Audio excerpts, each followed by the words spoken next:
A pale, blonde woman, garbed in ghostly white, haunts the women's bathrooms in schools in Brazil. Like a corpse prepared for burial in her winding sheet, her nose and ears filled with white cotton from embalming. She stalks the girls in the stalls and kills those who cross her path. Some test their bravery foolishly, summoning her in a ritual where they repeat their actions 3 times, turning the taps on and off, kicking the toilet, flushing it, and calling her name. Loira Do Banheiro! Loira Do Banheiro! Loira Do Banheiro!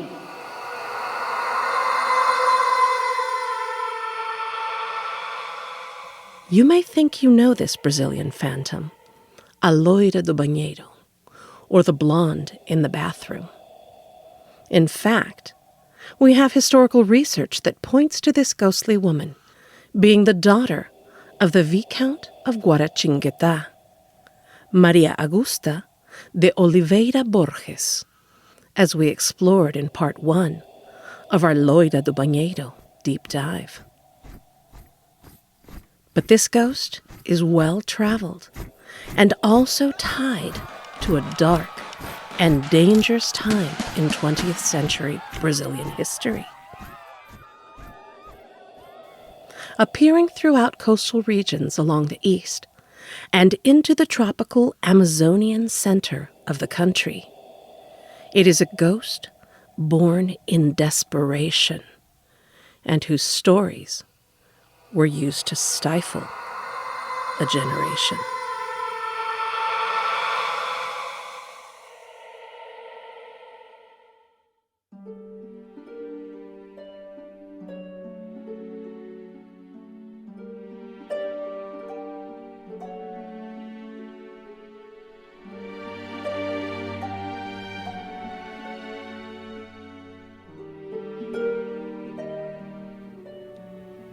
Have you ever walked through an empty school at night and felt you were being observed? Or seen figures in empty classrooms out of the corner of your eye? Have you ever wondered what remains in buildings that have housed suffering and pain? Perhaps you've wondered about the dark realities that feed legends. If so, bienvenidos and welcome to another episode of Weird Latinx Podcast. My name is Allie Miles, and I want to take you on a strange journey through the things that go bump in the noche. True crime, urban legends, supernatural phenomena, the paranormal, and other weirdness from Latin America and the Latinx diaspora. Don't worry if you don't know Spanish or Portuguese.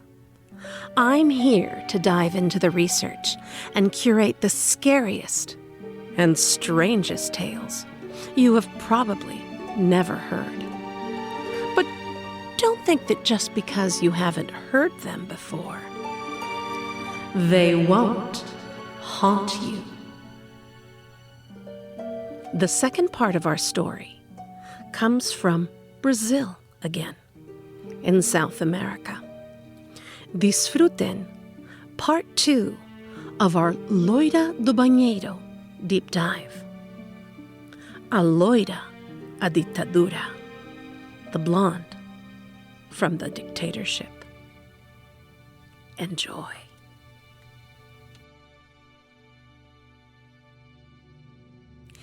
If you ask just about any Brazilian raised between the 1960s and today about a Loira do Banheiro, you're bound to get a response and maybe even a personal story. Sometimes the story is told as Mulher Do Algodão, or Cotton Woman, for the cotton placed in the dead woman's nose and ears. By either name, it seems like so many have tried to invoke her, know someone who has had a run-in with her, or have seen her themselves.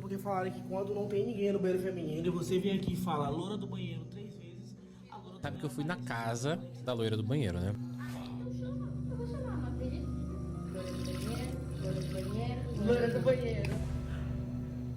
From Metamucil commercials with a dancing blonde ghost, no longer afraid of using the toilet, to TikToks with 8-year-olds pretending to be her by slapping on a blonde wig, the Loira is definitely a part of Brazilian culture and folklore. Comment sections for videos on YouTube are filled with similar recollections. In 1977, in Dr. Almeida Vergueiro's school, I saw a classmate come out of the classroom screaming, shaking, crying, terrified, being helped by 2 other classmates, swearing, crossing her heart, that she had seen a Loira Do Banheiro.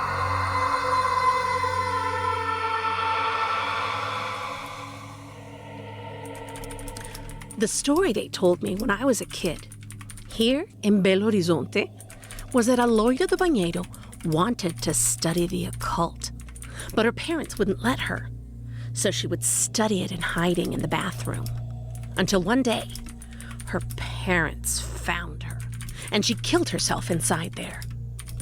To invoke her, you have to place a pair of scissors in the drain, flush 3 times, and wait 10 minutes.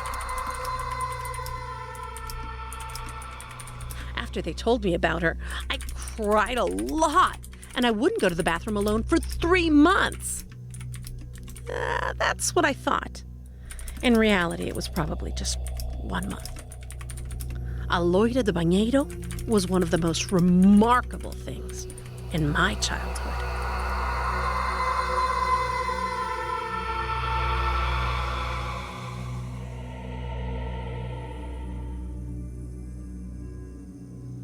How did the story of a ghost in a school bathroom find its way around the whole country? And why did it resonate so much that all its iterations still send a shiver down your spine? We'll cover some of the most well-known Loira do Banheiro, Mulher Do Algodão stories, and the time when they went viral and why.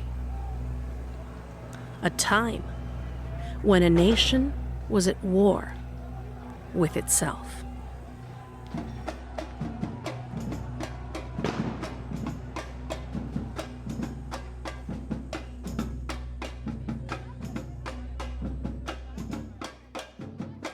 The early 1960s in Brazil were an uncertain time. In August 1961, Brazil experienced a crisis when its president, Jânio Quadros, resigned 7 months into his tenure. His vice president, João Goulart, received the news while he was outside of the country on a diplomatic mission to China. Many groups did not want Goulart to assume presidential power because he was from the left-leaning Partido Trabalhista Brasileiro, the Brazilian Labor Party, a different party than Quadros. Defying a potential coup and a newly established military junta in opposition, Goulart was able to return to the country and be sworn in as president, avoiding a larger crisis with the assistance of both military and civilian partners invested in Brazilian democracy. A civil war was averted. But the specter of unrest within the political sphere remained. As his term progressed, Goulart's government was seen as moving further left, and he was often described as pro-communist for his support of workers. seus propósitos inabaláveis de lutar com todas as suas forças pela reforma da sociedade brasileira, pela emancipação econômica, pela justiça social e ao lado do povo pelo progresso do Brasil. When he advocated agricultural, educational, and finance basic reforms in 1964, a group composed of military officers, business, media, and landowners rejected the ideas and called for his removal by any means.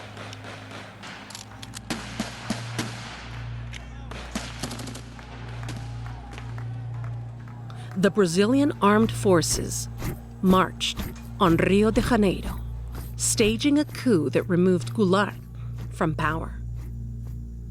By April 1st, they took control of the country and proceeded to crush the opposition, establishing authoritarian rule. Caminharemos para a frente com a segurança de que o remédio para os malefícios da extrema esquerda não será o nascimento de uma direita reacionária.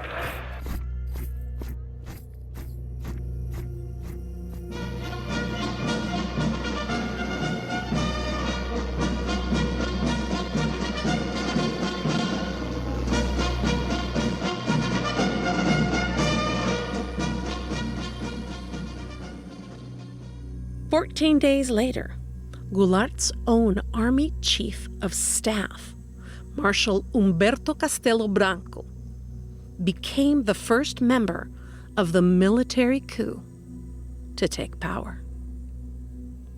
He assumed the title of President of the Republic, a title that all 5 participants in the coup who rose to power took on.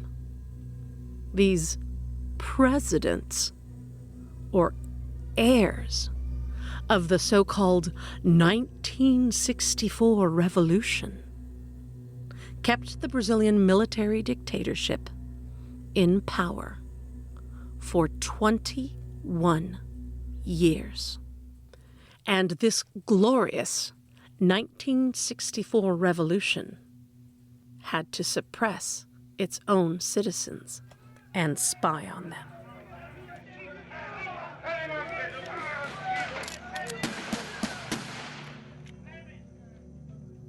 Areas of national security, vital to the economy and safety of the nation, were established as the short coup unfolded.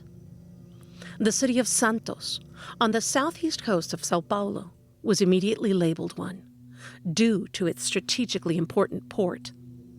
A U.S. aircraft carrier, the USS Forrestal, was stationed just off Santos in the South Atlantic on the first day of the coup, ready to reinforce and aid the Brazilian military in an operation codenamed Brother Sam. At this time, Santos was the largest port city in Brazil, with strong support for workers' unions. It was a politically radical city whose workers and students embraced anti-capitalism. Considered a communist hotbed, Santos was dubbed Cidade Vermelha, Red City, or even Novo Moscou, New Moscow. Large-scale workers' strikes frustrated business owners and were used by them to hype a Red Scare, or fear of a communist takeover. Santos quickly lost its political autonomy and suffered at the dictatorship's hands. Repression and violence followed. Days after the coup, in April 1964, the Brazilian Navy prison ship Raul Soares was anchored off the coast of Santos.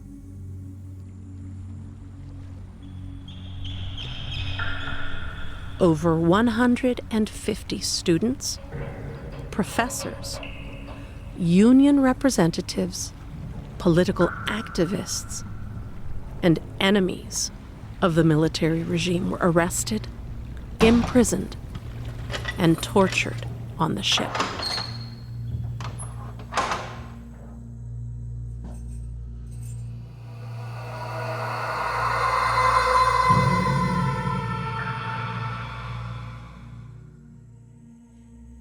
It's here, in the city of Santos, following the Brazilian military coup, that another widely known Loira Do Banheiro story made headway. Colégio Canadá was one of Santos' most traditional and recognized schools. It was inaugurated in 1934 as the first public secondary school in Baixada Santista in the state of São Paulo. By the 1960s, it was one of the best schools in the state, with a post-secondary teacher education program that was very involved in educational reform. It had 4,555 enrolled students by 1963 and over 150 staff members. And although the Loira Do Banheiro story I am about to tell occurred in the 1940s, it gained momentum during the 1960s through the late 1980s, after years of repression and violence instigated by the military dictatorship. Essa história aconteceu aqui em Santos, no litoral de São Paulo. The story I am going to tell is a version of the Loira Do Banheiro story, only that it occurred here in Santos, in the district of São Paulo.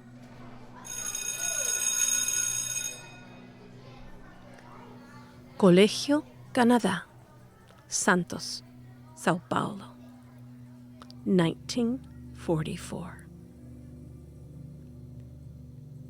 15-year-old Luciana had a secret she shared with her classmate, Marcinha. They were in love. But it was 1944, and their feelings for each other would not be accepted nor allowed by society of the day. Knowing this, they met in secret and treasured the time they had in school together as classmates in Instituto de Educação Canadá, sometimes skipping class to spend time together in the bathroom. To many that saw Marcinha and Luciana together, they were just best friends, two sides of a coin, one brunette and one blonde. But eventually, questions arose about their connection, how much time they spent together, and their overt displays of affection. All it took to spoil their happiness was one person observing them in the bathroom when they thought they were alone. The rumor spread to their class, and then the entire school. This doomed their relationship. Marcinha's father was a wealthy man, and when he became aware of the nature of the two young girls' romantic relationship, he was furious. Unmoved by her tears, he removed Marcinha from school and told her to prepare for life in a faraway convent school. This meant she was taken deep into the Brazilian interior, over 1,000 miles, 1,600 kilometers away, where he would keep her from Luciana's bad influence. Without even a chance to say goodbye, Luciana returned to school, heartbroken. Her first love had been torn away, and her own family treated her like a pariah. School was no better. Other students shunned her, made fun of her, denigrated her love for Marcinha, and bullied her nonstop. All of this would have been bearable if she had had Marcinha by her side. But she was gone. Until one day, it was too much. Hiding in the bathroom of the school, Luciana attempted to take her own life. Cutting her wrists, she passed out in the stall and hit her head on the toilet. When the first girl found Luciana, Bloody and unconscious on the floor of the bathroom stall, she ran for help. When Principal Farias arrived, Luciana was already dead. The force of the blow on her head as she fell had killed her. After her death, life went on as usual in Colegio Canadá. Until a month after Luciana's death.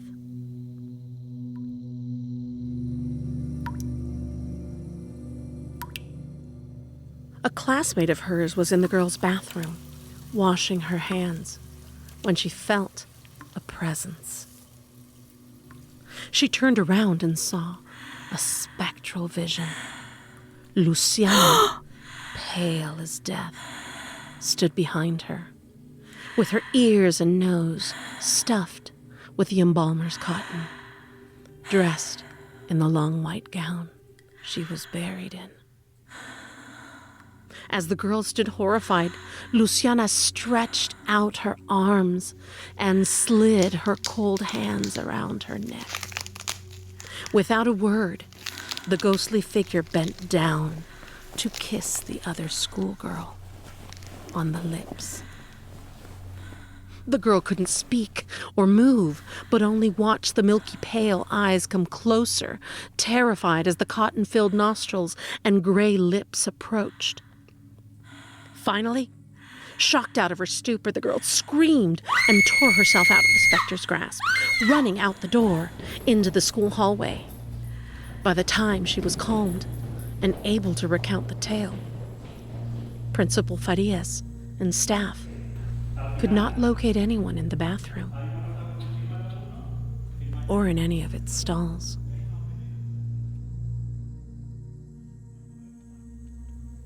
Everyone assumed it was a horrible, tasteless prank pulled by one of the teens in the school, even as the terrified girl refused to go into the bathroom again.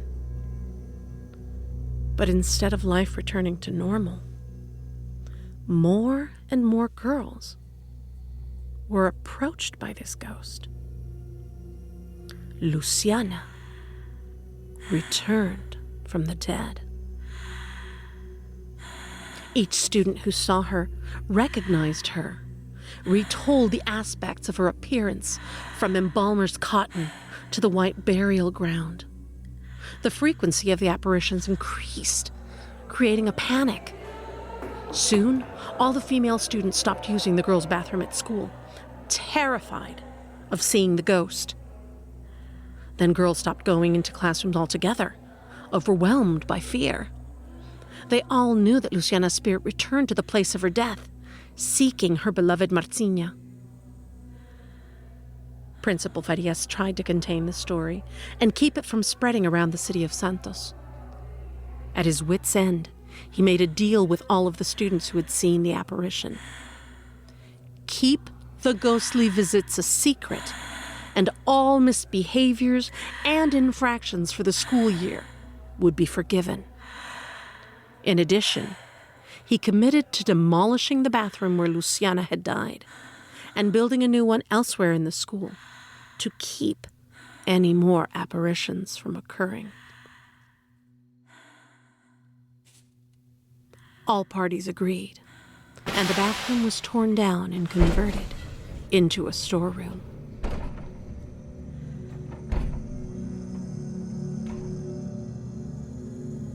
But it was too late to stem the spread of the story.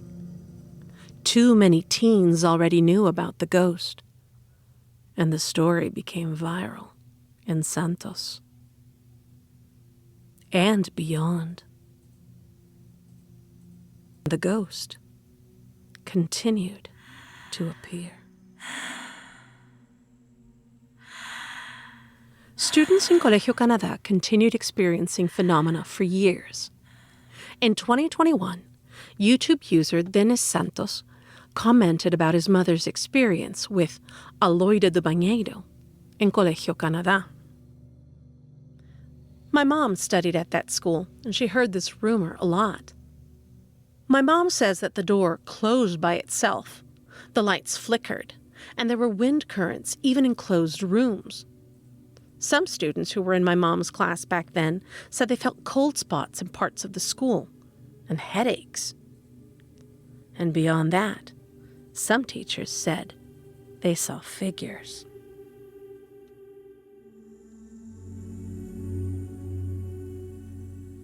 It's not a coincidence that this ghost appeared in this school during a dark and repressive time in Brazil's history. Schools and students were a part of a society that needed to be controlled. Student dissent was a national security threat because the regime feared the emergence of leftist or communist groups, and dissent made them counter-revolutionary. Their socially and politically active unions were targeted throughout the country. That was why, within days of the ouster of President Goulart, the National Students' Union, União Nacional dos Estudantes, had its headquarters firebombed. Then, by November 9th, 1964, a lei Suplicy, the Suplicy Law, outlawed any political student activity, forcing student organizations to act clandestinely. Colegio Canadá came under constant surveillance following the coup. Student organizations were investigated, infiltrated, and disbanded. The regime kept dossiers on students and staff members in Colegio Canadá, particularly normalistas, or students pursuing their teaching degree. The school student union included normalistas, who often taught literacy to adults in the community. By November 1964, those student teachers were jailed and exiled. According to journalist and researcher José Esteves Evangelidis, 27 known dossiers were created specifically about Colegio Canadá students between 1966 and 1977, not including those on student organizations. The dossiers contained notes about the school. One of them warned of the risk of infiltration of communist propaganda in the teaching institutions of Santos. Meu amor, tu me fazes penar quando eu peço beijinho, coisa ruim, não faz mal, não faz mal. Students arrested, jailed, tortured, disappeared, killed. The military dictatorship repressed and enacted violence against its people continually. In order to control them, the regime created a sprawling web of organizations and groups to spy on, imprison, torture, and murder its citizens, often co-opting state and federal agencies to persecute Brazilians. Nós estamos diante do Departamento de Ordem Política e Social, o DOPS. O DOPS foi fundado em 1924, mas durante a ditadura militar brasileira serviu de local de centro de tortura. We are in front of the Department of Political and Social Order, or DOPS. DOPS was founded in 1924, but during the Brazilian military dictatorship, it served as a center for torture. Family members came to one of the front doors of the DOPS building, desperately seeking information about their loved ones, who were imprisoned and subjected to the cruelest of tortures.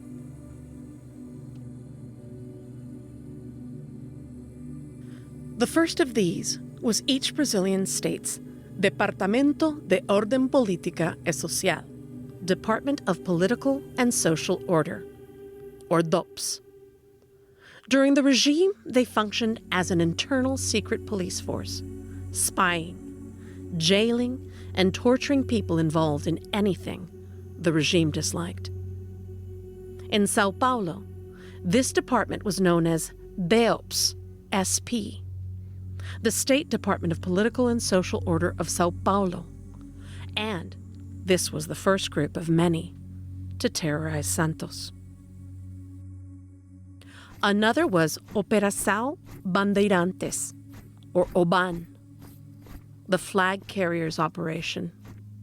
Created on July 2nd, 1969 in Sao Paulo by the Brazilian Army to coordinate the different agencies of repression.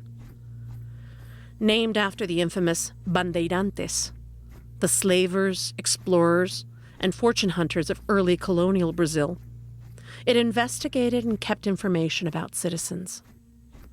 OBAN sought, captured, and spied on subversives, conducting preliminary interrogations and analyses of information. It was a paramilitary organization without legal or formal ties that operated outside the law in a violent and direct fashion that made it brutally effective at suppression. It had members of all the armed forces, as well as federal police, the National Information Service, DEOPS SP, the military and civil police, and more.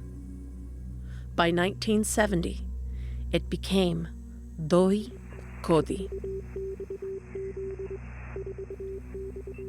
DOI CODI, the Destacamento de Operações de Informação, Centro de Operações de Defensa Interna, were two organizations for intelligence and repression, created in 1970 by the Brazilian Army to combat internal enemies of the state. CODI, or the Center of Operation for Internal Defense, was the strategic arm of this combination. It analyzed data and coordinated the various groups inside it, strategizing attacks. The Detachment of Operations and Information, DOI, were actually the foot soldiers, including service members from all armed forces, military police from each state, and civil police, all under the charge of the Army. They sought, captured, and interrogated suspects in their offices that were known centers for torture and murder.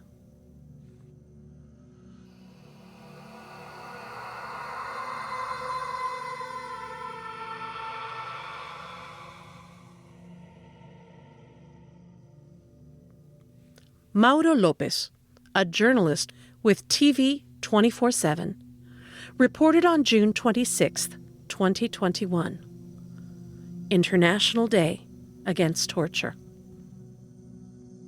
Segundo o levantamento da Human Rights Watch, pelo menos 20 mil pessoas foram torturadas durante a ditadura. Destas, according to Human Rights Watch, at least 20,000 people were tortured during the dictatorship, and of these, 434 were killed or remain disappeared. These numbers will no doubt increase, with more mass graves being dug up in 2023 and more victims identified. The tally of people murdered by the regime continues to rise, despite the completion of the Comissão Nacional da Verdade, National Commission for Truth's work, in 2014, and former President Jair Bolsonaro's attempt to dismantle the Dead and Disappeared Persons Commission in 2020. During the regime, political prisoners were interrogated by security forces and subjected to unbelievably cruel torture. Lopes explains.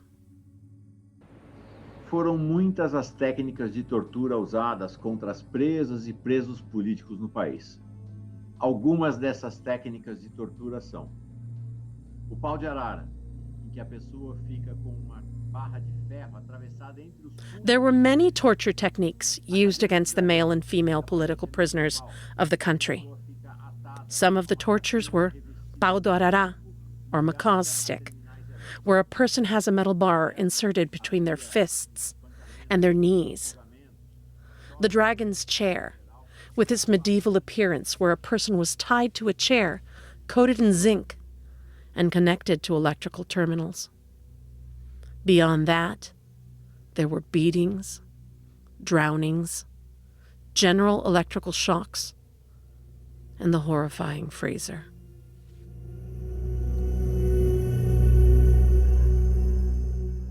In 2013, Maria Amelia de Almeida Teles gave testimony of the 1972 torture and imprisonment of herself and her family to the National Commission for Truth. She was a member of the Brazilian Communist Party, for which she helped publish a journal. Because of her involvement with the party at 27 years old, she and her family were taken to Oban do Icodi headquarters in the Paraíso neighborhood of São Paulo. Bom, eu podia ser eu fui presa política, fui torturada, sofri vários tipos de violência, juntamente com toda a minha família, com meus filhos, meu marido, minha irmã grávida que teve o bebê na cadeia. I was a political prisoner. I was tortured and suffered various types of violence, along with all my family, with my children, my husband, my pregnant sister who had the baby in jail. I was witness to the murder of a friend of mine who was a communist leader, who was tortured to death in Operação Bandeirantes, Carlos Nicolau Danieli. I saw my husband in a coma, and my children, 4 and 5 years old, were kidnapped by agents of Do Icodi, São Paulo, and taken to the room where I was being tortured. I saw our friend, Carlos Nicolau Danieli, being tortured to death. And you're impotent. You're in no condition to react, to cry, or even denounce a murder so cowardly committed inside the buildings of Do Icodi. Me fez eu ter consciência de que eu podia ser hoje uma desaparecida política pelo fato de ser mulher. I know this. I am conscious that today I could be a disappeared political prisoner because of being a woman. The torturers used my being a woman my being a mother to torture me, no? Taking my kids to see me tortured. And I know. I went later. I lived in a prison, a woman's collective, where I could hear other experiences similar to mine, no?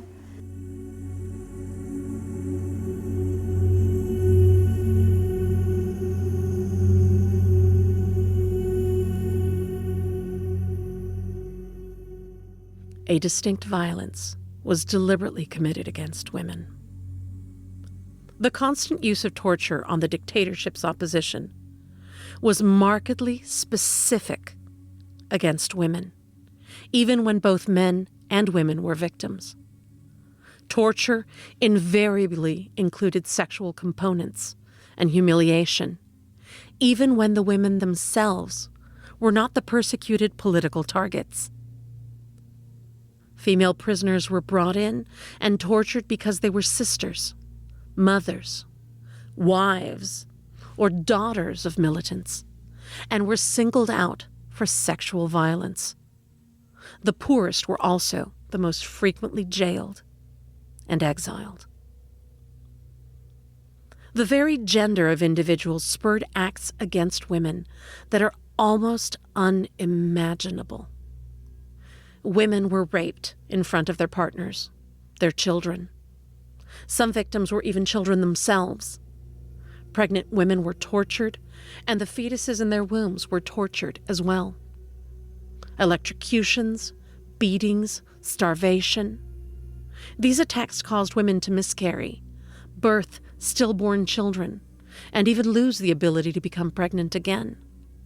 Lactating women were given shots to stop their milk production, rendering them unable to nurse their infants. Mothers saw their children threatened with violence or tortured in front of them. Some had their children taken from them, adopted out, never to be seen again.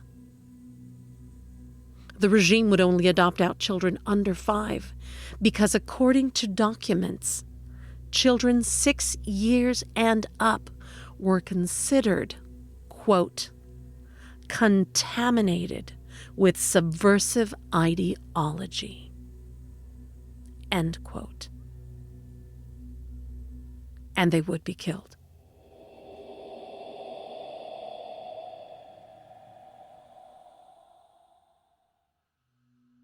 If women were militants, they were treated with particular hatred for not fulfilling their socially determined gender role.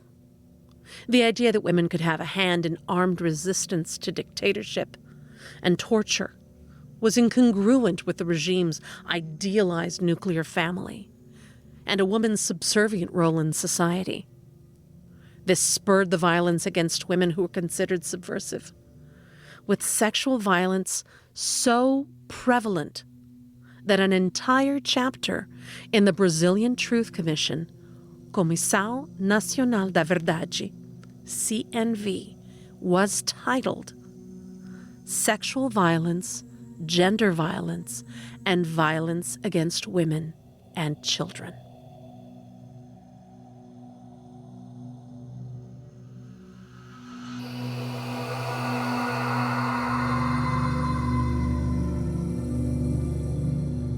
One young woman's imprisonment and torture highlights the depravity and violence enacted upon female victims of the regime.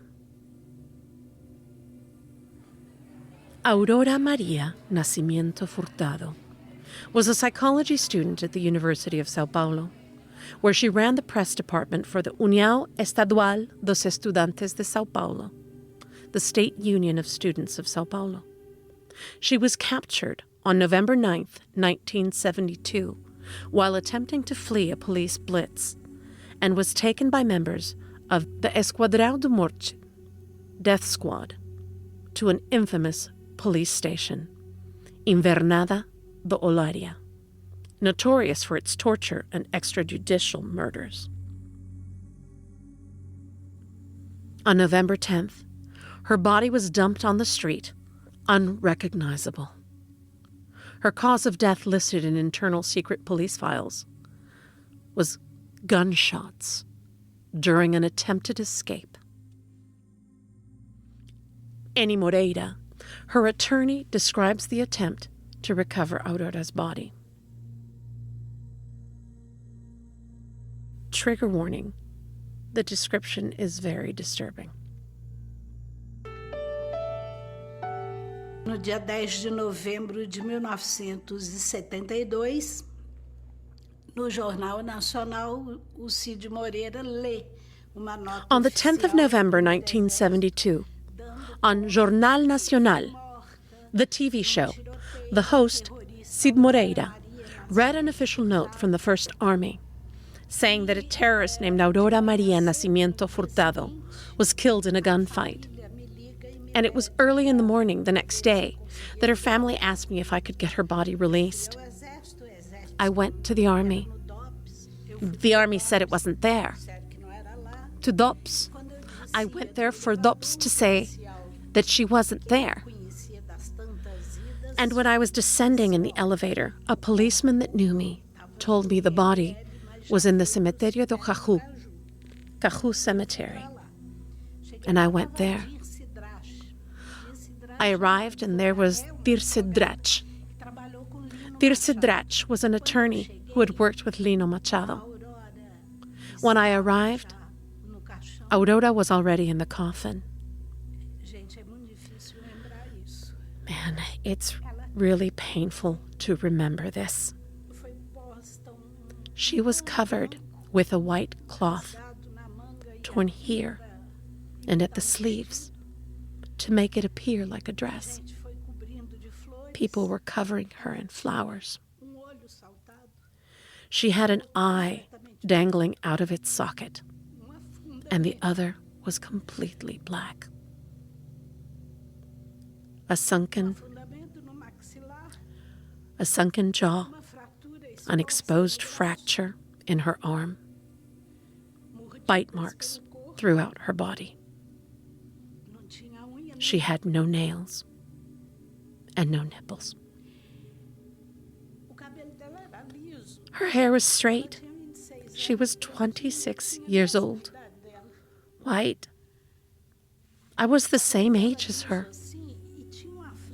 Her hair was straight like this, and she had bangs that were cut unevenly over her eyebrows, and I made a gesture of love that you would give a child, smoothing my hand like this. When I smoothed my hand, her hair lifted up, and my finger sank.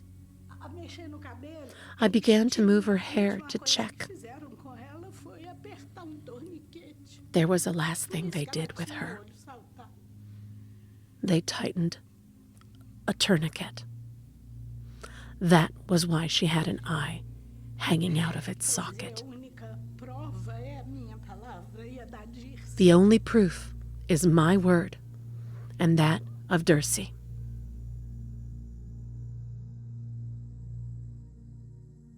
Desculpe terminar assim, mas esse é pedaço do Brasil que foi ocultado durante muito tempo. The narrator ends by saying, "Sorry to end like this, but this is a piece of Brazil that was kept hidden for a long time."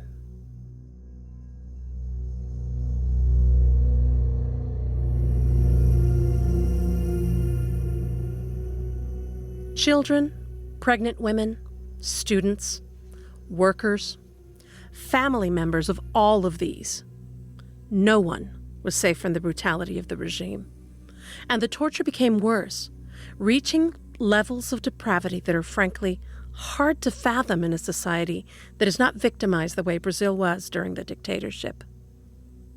This was the reality that the military dictatorship created, far worse than any purported haunting, with the brutalizers getting away with it, and a generation of students, of regular people, dying in monstrous ways. Safe spaces were surveilled or even turned into torture chambers as the world turned upside down. It's no wonder that one of the ghosts that reoccurs during this time throughout Brazil, as the military dictatorship abused power, was a young, victimized woman, a girl who has been the subject of violence, appearing in what was supposed to be a safe space. School.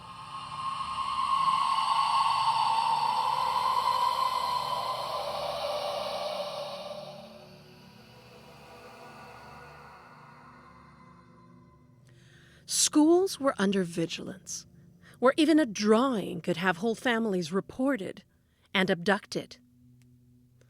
They were not safe spaces during the regime.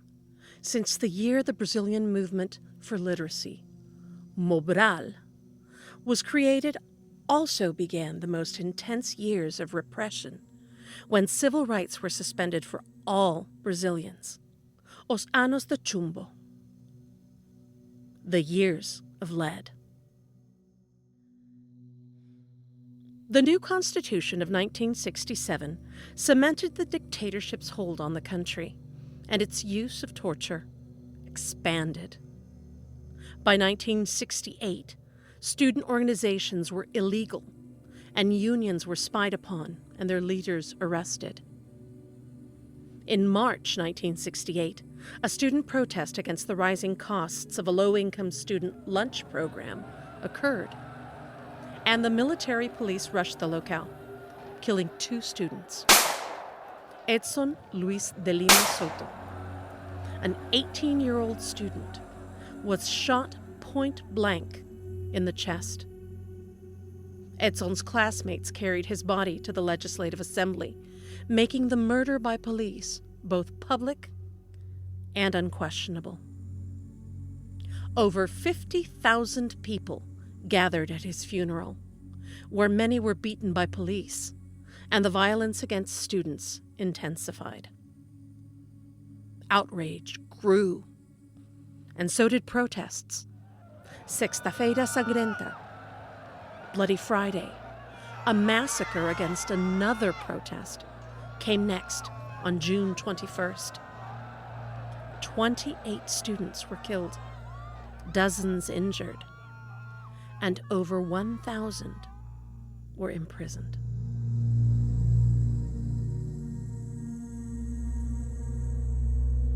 On June 26th, students mobilized a march, Passeata dos 100,000, the March of 100,000, in Rio de Janeiro, where they were joined by teachers, artists, journalists, mothers, and priests. Signs read, Os velhos no poder, os jovens no caixão. The old in power, the youths in a coffin. Bala mata fome? Do bullets kill hunger? And abaixo a ditadura. Down with the dictatorship.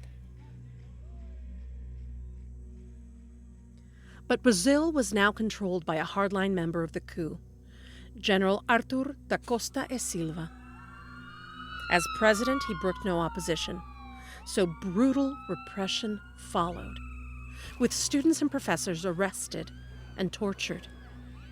Under his rule, a new period of terror began, characterized by violent clashes between the repressive extreme right of the military regime and armed organizations on the left fighting against it. Law 5439 passed in May 1968. It established a criminal responsibility for youth under 18 years of age involved in actions against national security. School children were legally liable for acts against the regime. Then, in December 1968, the death knell for human rights came with the passage of Ato Institucional 5, Institutional Act 5. Civil liberties like habeas corpus, the right to report unlawful detention and have a case presented before a court, were eliminated. So were many other civil liberties, and in one fell swoop, torture was institutionalized. The military dictatorship cemented its rule with legalized censorship and state surveillance. Many on the political left went into hiding, and armed resistance against the regime began. And resistance was met with lead.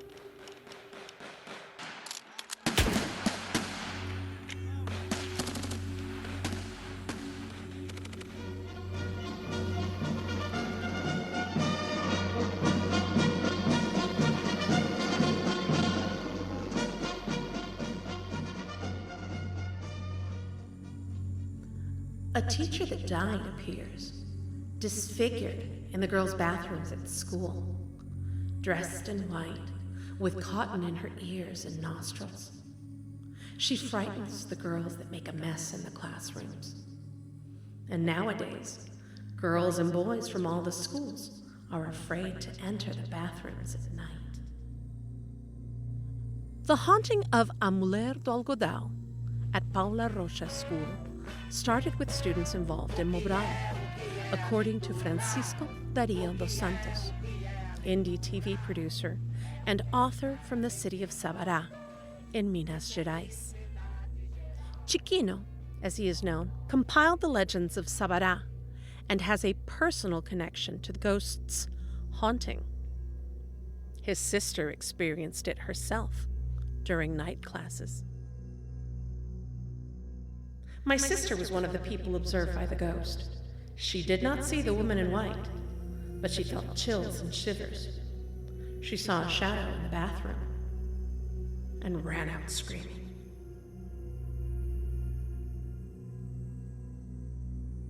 Mobral, the Movimento Brasileiro pela Alfabetização, or the Brazilian Movement for Literacy, was created by the military regime during the rule of General Costa e Silva in 1968. The regime needed lower-class workers qualified for manual labor with minimal levels of education. In essence, they needed a program to instill functional literacy. Mobral began with claims that illiteracy would be eradicated in 10 years. Its mission was to rapidly teach reading and writing to approximately 16 million Brazilians between the ages of 14 and 35. It filled classrooms at night with working-class men and women who attended 9 months of literacy classes after their day jobs. This meant that schools, places that were normally vacant at night, provided space for Mobral and kept a few classrooms lit. Despite a slew of problems, teens and adults made their way to classes in schools at night.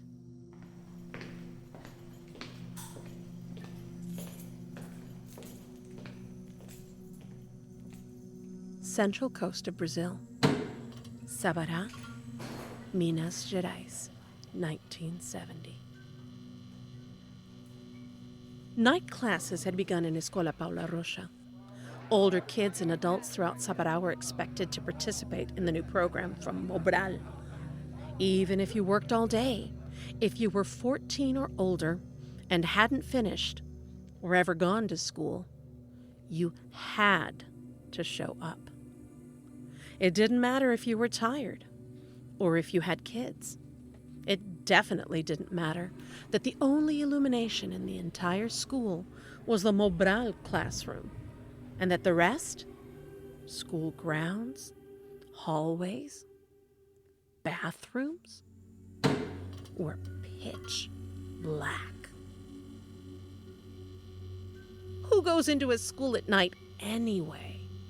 All the noise and fullness, the feeling of dozens of people in the same building, the same classroom, and the constant sounds of the regular school day? At night? That's all gone. The few sounds you do hear outside of the Mobral classroom echo like footsteps.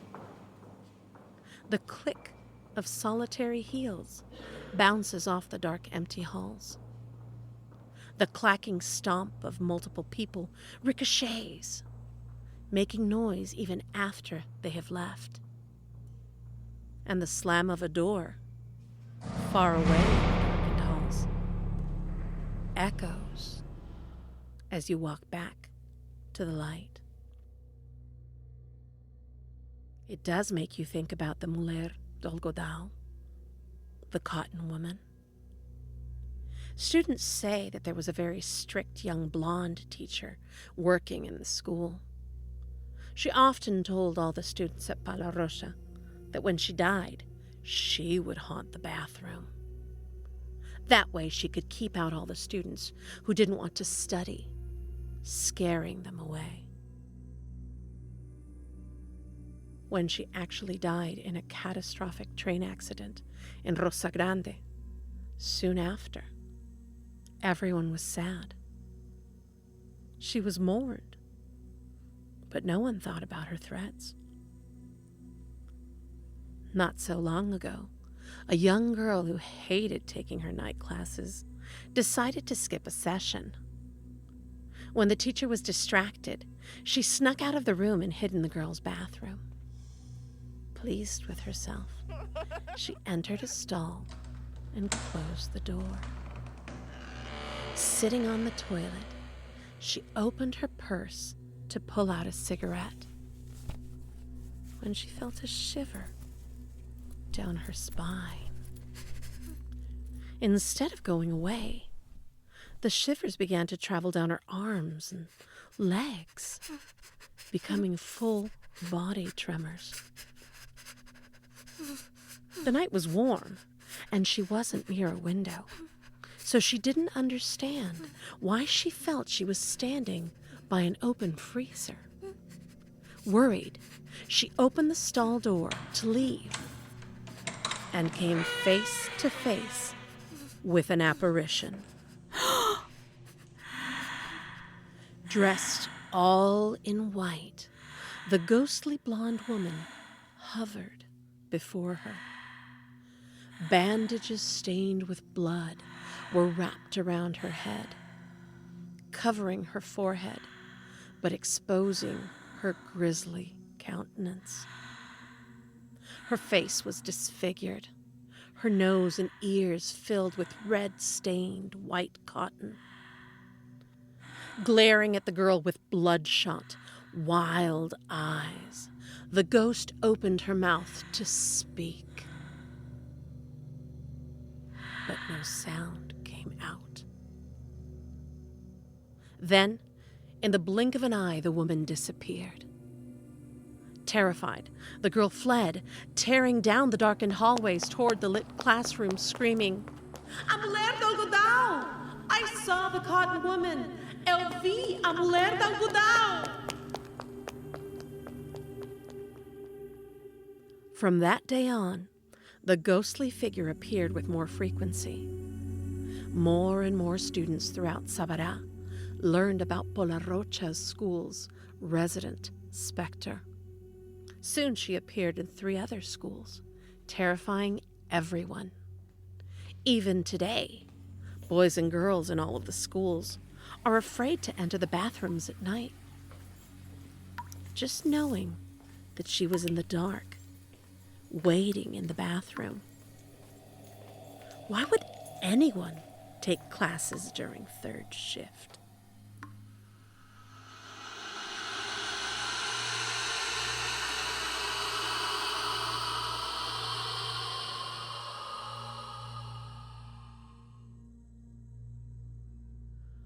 All of these changes occurred in rural and metropolitan schools throughout Brazil during the military dictatorship, even as spying, kidnapping, and torture of students increased. More young people went to school at night, and more young adults and teens went missing, disappeared by doicode, DOPS, and all the other organisms of repression. According to journalist Elio Gaspari, by June 1970, there were over 500 recorded political prisoners, 56% of whom were students. The average age of imprisoned students was 23. These statistics continue to change as more and more information is unearthed. Most Mobral teachers were young college students or student teachers in their late teens and early 20s, and most were women. Disappearances and deaths were commonplace during the regime. Is it so strange that the bloodied phantom haunting school bathrooms fit that demographic? Chiquino insists, when asked by the host of a local TV show, Simplesmente Minas, why Sabará is considered the capital of hauntings. Chiquinho, por que Sabará é considerada a capital nacional das histórias de assombração? É porque essa cidade histórica, Celso, tem muita história de escravos. It's because this is a historic city. It has a lot of history. Souls, as was told in older times, began to wander the earth, and people saw many types of ghosts, heard strange noises in the city, the sound of dragging chains and houses. It became a focus for wandering souls.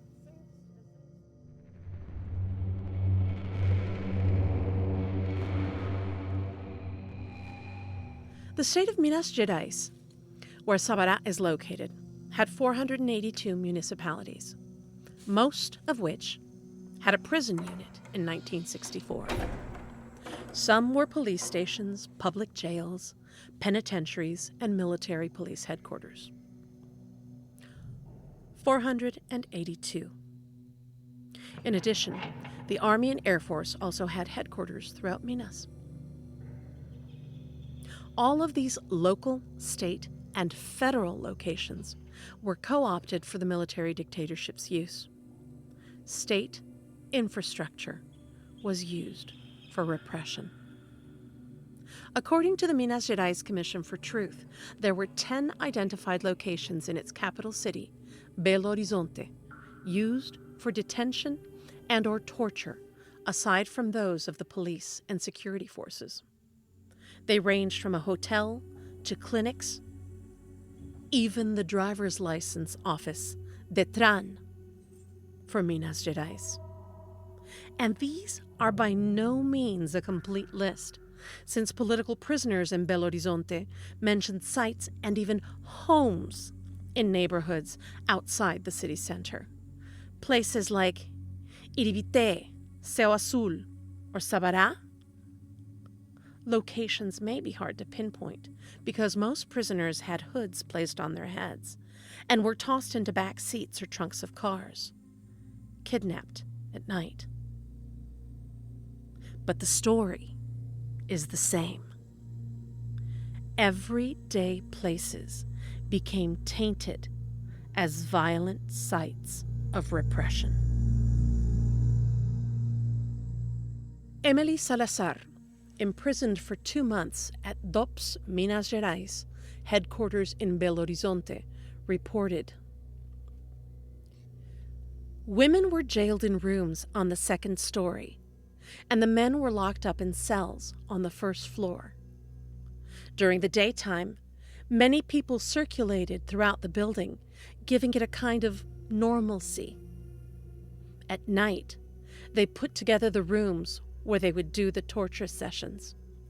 It was a strategy to avoid prisoners' screams from being heard. The use of portable torture instruments that could easily be set up and broken down, like electrical shock machines and pau de arara, was also a strategy so as not to leave any vestiges of those practices. The tortures were practiced daily and would last almost 40 minutes. The women were all together in the same room, waiting for their turn to be called." Locations maintained the appearance of normalcy. Some spaces even had cork board affixed to the walls to mitigate the sounds of torture. Portable instruments of torture meant they could be taken just about anywhere. The torturers were able to turn the most innocuous place into a hellhole. A house, a restaurant, a school. Everyday places were tainted as violent sites of repression.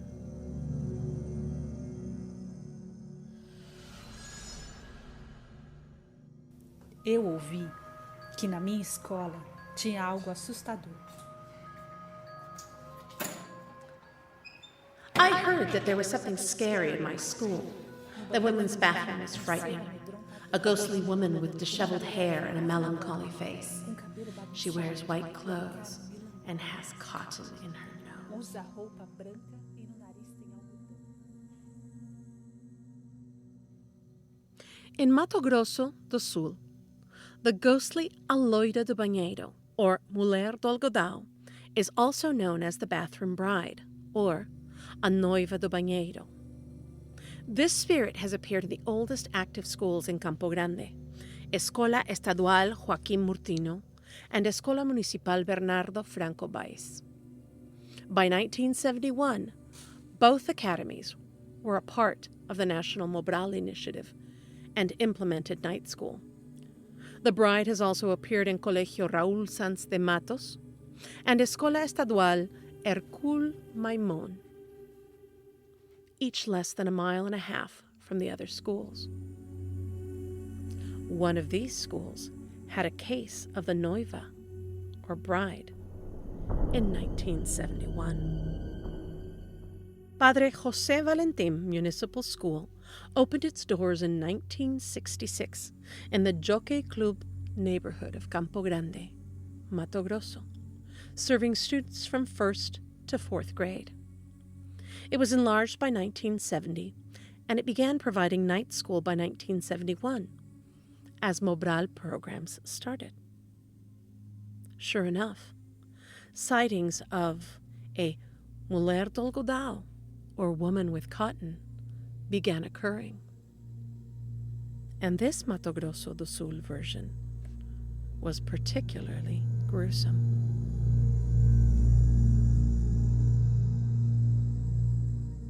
Cerrado neighborhood, Campo Grande, Mato Grosso, 1971.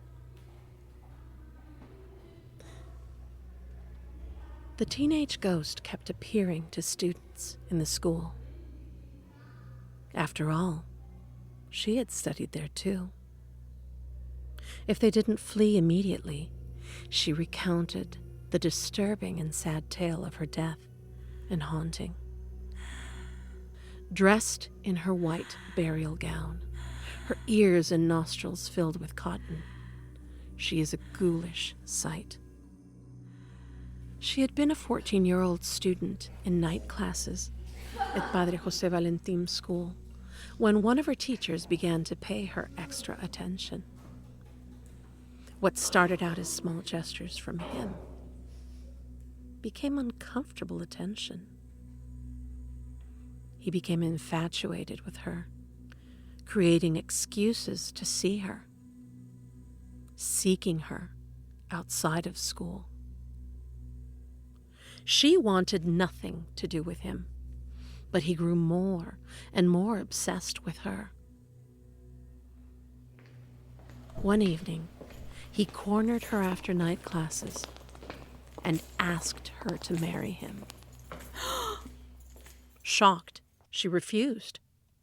She told him to leave her alone, that she wanted nothing from him.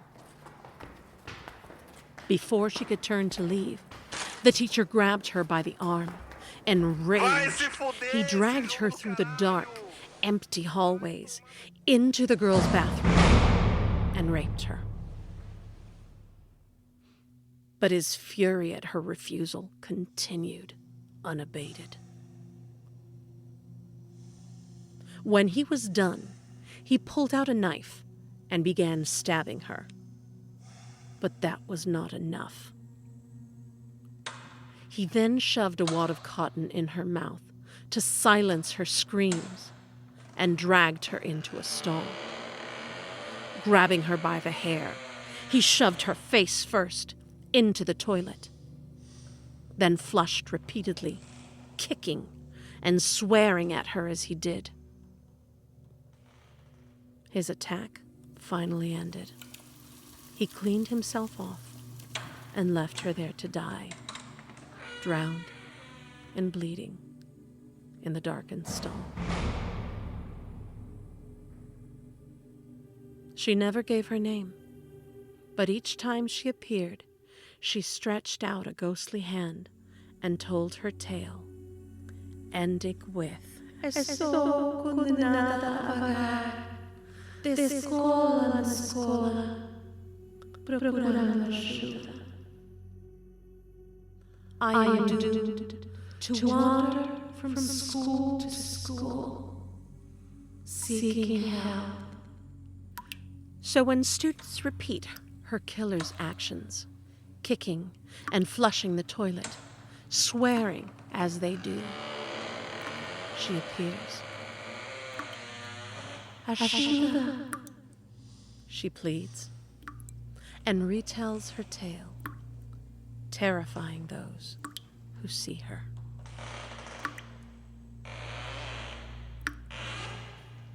By 1981, a school in Campo Grande was again the site of a ghostly apparition. Centro neighborhood, Campo Grande, Mato Grosso do Sul, 1981. On a regular school day in October 1981, 11-year-old Diana Batista Ramos asked to go to the restroom. It was 9:30 in the morning when she left her class, stepped into the bathroom, and came face to face with a terrifying apparition.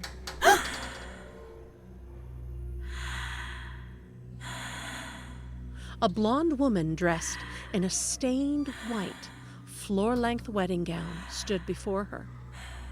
The apparition had glue splattered throughout her disheveled hair, and her face was covered with cotton bandages, so that only one blue eye was visible. The phantom bride asked Diana in a quiet voice, "Please unwind the bandages on my face. If you do this, I will earn salvation. Please." Diana was terrified, too frightened to do what the ghostly woman asked. Instead, she turned and ran screaming from the bathroom, bawling her eyes out, trying to get as far away as she could. When the administrators found her, she was in a state of shock, crying and babbling about the apparition.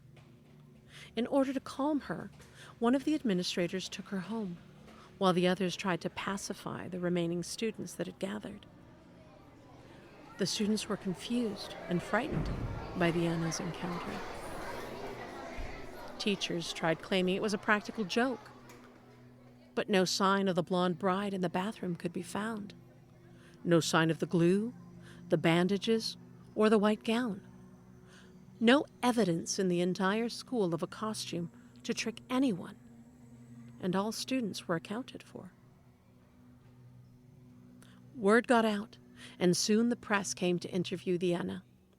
Correo de Estado of Campo Grande questioned her once the shock wore off, and she reaffirmed what had happened to her many times. She swore it happened just as she'd said it did. The newspaper ran with the story, placing her picture on the front page with the headline, "Aparição deixou escola em pânico. Apparition causes a panic in school." The paper also reported that this was not the only instance of the blonde bride's appearance. The phantom had appeared to students in various schools since at least 1978, with students claiming the ghostly visitation for over 3 years. And although Diana's school was kept secret, Correo de Estado indicated that the schools in Campo Grande that had Noiva Do Banheiro, or bathroom bride visitations, included Escola Municipal Bernardo Franco Baez, Escola Estadual Joaquim Murtinho, and Colegio Raúl Sanz de Matos.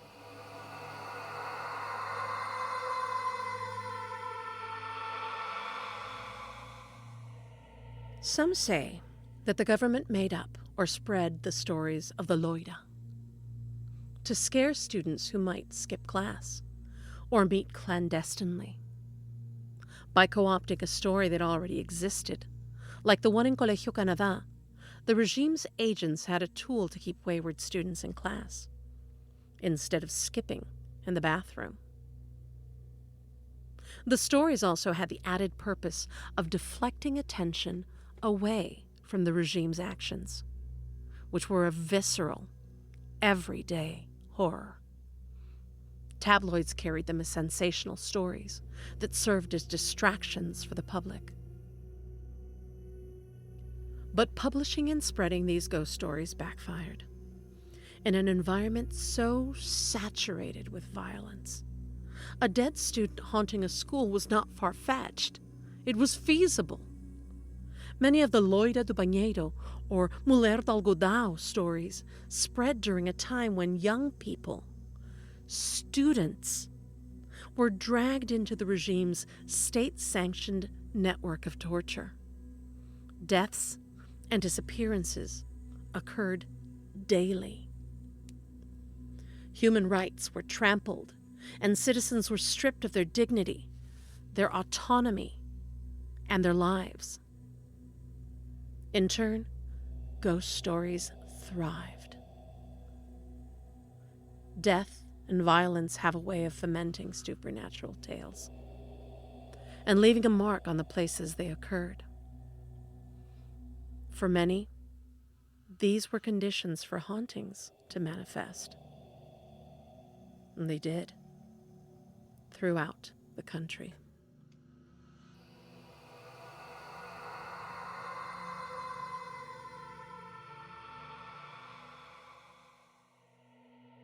During the 21 years the Brazilian military dictatorship was in power, numerous souls were tortured and killed. Some disappeared, never to be heard of again. With so many disappeared, dumped in the Guandu and Guarda rivers by the police in Invernada de Olaria, and by so many other security forces in other rivers, the ocean, mass graves, and even crematoriums, it is hard to get a real number for those killed by the military dictatorship, or of those whose lives were scarred, even when they survived. The mark is still visible in current-day Brazil. There has never been a full accounting or justice provided for those who were killed, tortured, disappeared, and harmed.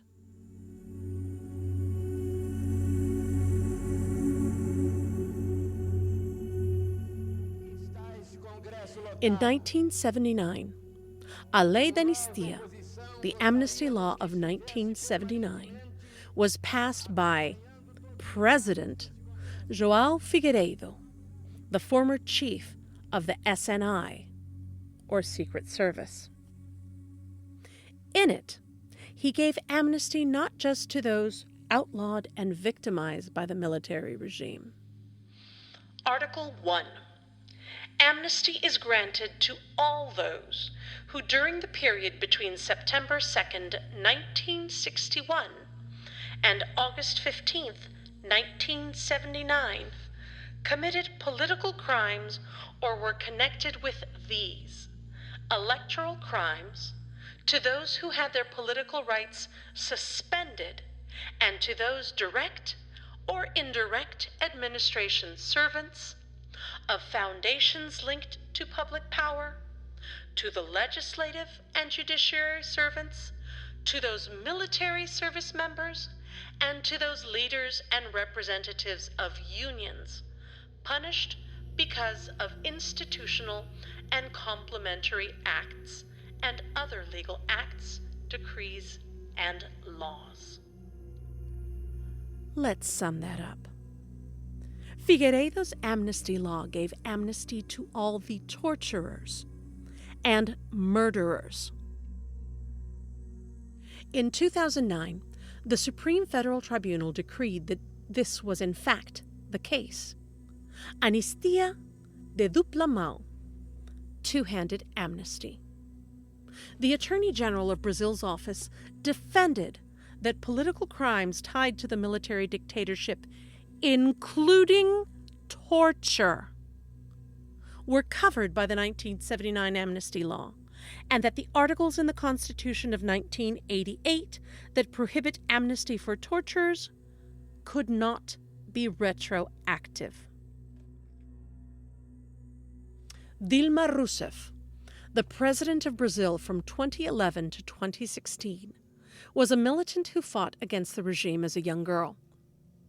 She was arrested and tortured from 1970 to 1972. During her tenure, she backed the creation of Brazil's National Commission for Truth and signed a law allowing public access to information held by federal, state, and local government agencies. It was during her presidency that information about the disappeared, tortured, and killed by the military regime were finally thoroughly investigated, and dossiers on people were opened and seen by the public. But torturers and murderers still evaded justice, as well as those complicit in their acts. In 2016, Rousseff was impeached, and a former military officer who served during the regime, now a senator by the name of Jair Bolsonaro, cast his vote against her.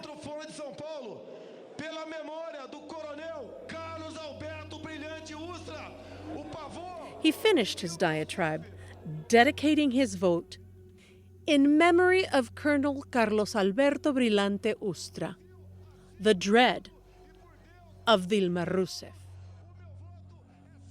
This garbage human dedicated his vote to impeach Rousseff to the piece of shit military officer who oversaw the torture of so many Brazilians, Dilma Rousseff included, to the murderer who commanded the Doikodi under the codename Dr. Tibiriçá, to the fountain of excrement that was sent as Brazil's military aid to Uruguay in 1986, despite being identified as a torturer and murderer that year by a sitting member of Congress, Betty Mendes, a former military officer, felt empowered to say such things in 2016. And then Jair Bolsonaro became president of Brazil. Embracing the military coup and supporting its actions, he proceeded to dismantle federal organizations seeking information and justice for all the jailed and tortured citizens. Without repercussions for the human rights abuses committed, victims who survived had to live side by side with their aggressors, some for almost 60 years. Even see them take positions of power, living full lives. No justice for the dead, disappeared, or tortured. As Chiquino said, souls, as was told in older times, began to wander the earth, and people saw many types of ghosts, heard strange noises in the city, the sound of dragging chains in houses. It became a focus for wandering souls.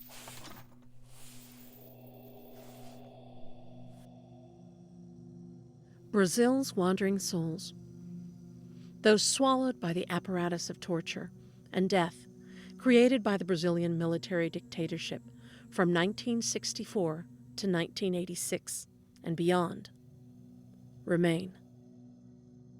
A feasible remnant of the young women who died at the hands of the regime? Ghosts who haunt the halls of their schools? Or fabrications by a government who sought to gaslight and divert attention from the everyday horrors it committed? Who knows? That's for each one of us to consider. But what is unequivocally evident is that violence leaves an indelible mark on people and on places. And a Loira Do Banheiro, while sometimes a prank or a joke, is too closely tied to the military dictatorship's violence to be fully discounted.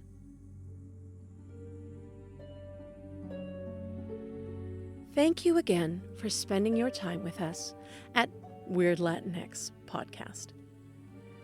We hope you liked our investigation into the famous stories of Brazil's school bathroom ghosts and their dark history during Brazil's military dictatorship. We pride ourselves in giving you not just the strange, but the story behind it. I'd like to personally thank you for keeping up with Weird Latinx as we go through some growing pains and strive to bring you the most complete research and stories possible. If you would like to help us grow, please visit our Patreon. We can be found as Weird Latinx. In the podcast notes are links to the resources in English and Portuguese if you would like to follow up. Many thanks to Uma breve história da tortura na ditadura militar brasileira, by TV 24/7 with Mauro Lopes. Torturada e morta Aurora Maria Nascimento Furtado, by Fernando Sá, Osvaldo Montiel, and Paulo Emilio Martins, and posted by Coxina da Depre. Mulher Do Algodão, curtometragem, by Pamela Zavala, from Ibrocai, contos ilustrados sobre a cultura popular de Campo Grande. Lendas de Sabará, livro resgata histórias da cidade, by Brasil das Gerais. And Audiência, Verdade e Gênero, depoimento de Maria Amélia de Almeida Teles, by Comissão Nacional da Verdade. And Audiência, Verdade e Gênero, parte 1 de 4, Maria Amélia de Almeida Teles, by Comissão Nacional da Verdade, for the interviews with people involved. You can find them on YouTube. Links can be found in the episode notes on our website. And don't forget, if you or someone you know has experienced an unexplainable event that you'd like us to share on Weird Latinx, or know any tales you would like us to cover, please send us an email at weirdlatinx@gmail.com or drop us a comment at weirdlatinx.com. You can also find us on Instagram as Weird Latinx.